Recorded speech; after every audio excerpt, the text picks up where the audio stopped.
हामी रौतमै गाउँपालिकाको हुटार भन्ने गाउँमा छौँ। यो तपाईँहरू देख्न सक्नुहुन्छ।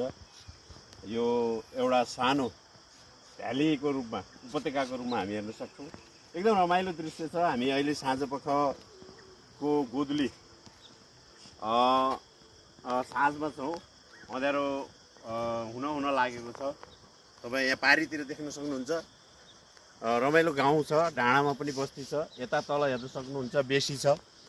बेसीमा धान, चैते धान को रोपाइपछि चाहिँ हरियो भइरहेको छ।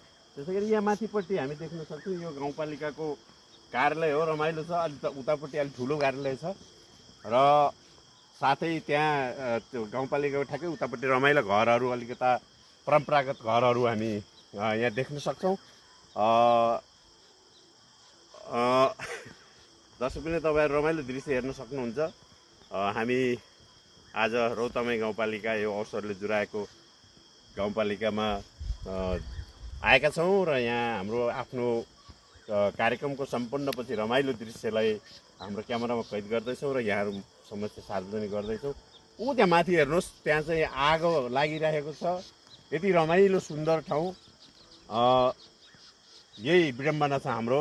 रमाइलो जङ्गल, घना जङ्गलमा आगो लागिरहेको छ र यसले पक्कै पनि हामीलाई फाइदा पुर्याउँदैन भन्ने हाम्रो